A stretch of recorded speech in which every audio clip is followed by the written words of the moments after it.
Hi friends, அனைவருக்கும் இனிய தமிழ் புத்தாண்டு வாழ்த்துக்கள். எல்லாம் எப்படி இருக்கீங்க? எல்லாரும் ரொம்ப சந்தோஷமா இருப்பீங்கன்னு சொல்லி நம்புறேன். Happy new year. அதாவது ஆங்கில புத்தாண்டு நம்ம எல்லாருமே சிறப்பாக கொண்டாடுறாங்க. ஆனால் தமிழ் புத்தாண்டு அந்த அளவுக்கு நம்ம யாரும் சிறப்பாக கொண்டாடுறது கிடையாது. பட் முறைப்படி பார்த்தா நம்ம தமிழ் புத்தாண்டு தான் நம்ம கொண்டாடணும். பட் போனதெல்லாம் போகட்டும், இதுக்கப்புறம் நம்ம தமிழ் புத்தாண்டு சிறப்பாக கொண்டாடுவோம். நம்ம எல்லாருமே ஒரு மிஷின் வாழ்க்கை தாங்க வாழ்ந்துட்டு இருக்கோம். அதாவது என்ன சொல்ல வரேன்னா, கரண்ட் பில்லு, இஎம்ஐ, வீட்டு வாடகை அப்படி இப்படின்னு சொல்லி நம்ம ரொம்ப ஸ்ட்ரெஸ்ஸாகவே இருக்காங்க. இதனால நம்ம சந்தோஷத்தை இழந்துடுறோம். ரொம்ப சிம்பிளுங்க. நமக்கோ நமக்கு பிடிச்சவங்களுக்கோ உடம்புக்கு ஏதாவது ஒரு பிரச்சனை அப்படின்னு நம்ம நம்ம பெருசாக எடுத்துக்கணுங்க.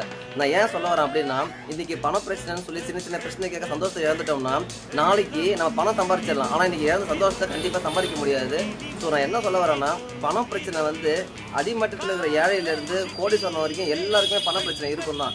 என்ன வசதி கம்மியாக இருக்கவங்களுக்கு கம்மியான பிரச்சனை, வசதி அதிகமாக இருக்கவங்களுக்கு அதிகமான பிரச்சனை. இப்போ உங்களுக்கு 1000 ரூபா கடன் இருக்குன்னா கோடீஸ்வரனுக்கு 2 கோடி ரூபா கடன் இருக்கும். ஸோ கடன் இல்லாதவங்க யாரும் கிடையாது, பிரச்சனை இல்லாதவங்க யாரும் கிடையாது. ஸோ சந்தோஷமாக இருங்க. காசு சம்பாரிச்சிடலாம், அது பெரிய விஷயமே கிடையாது. அதுக்காக நான் பெருசாக நினைக்க வேணாம்னு சொல்லலை. மற்ற பிரச்சனையை கூட கம்பேர் பண்ணும்போது இதை பெருசாக எடுத்துக்க வேணாம்னு தான் நான் சொல்கிறேன். ஸோ சந்தோஷமாக இருங்க. இன்றைக்கி ஒரு ரொம்ப சூப்பரான நாள். முடிஞ்ச அளவுக்கு ஃபேமிலியோட கோயிலுக்கு போயிட்டு வாங்க, என்ஜாய் பண்ணுங்கள், சந்தோஷமாக இருங்க. இந்த வீடியோ பார்த்துட்டு இருக்க எல்லாரும் குடும்பத்தோடு சந்தோஷமாக இருக்கணும்னு சொல்லி நான் சாமியை வேண்டிக்கிறேன். தேங்க்யூ ஸோ மச் ஃபார் வாட்சிங் மீ. பாய்.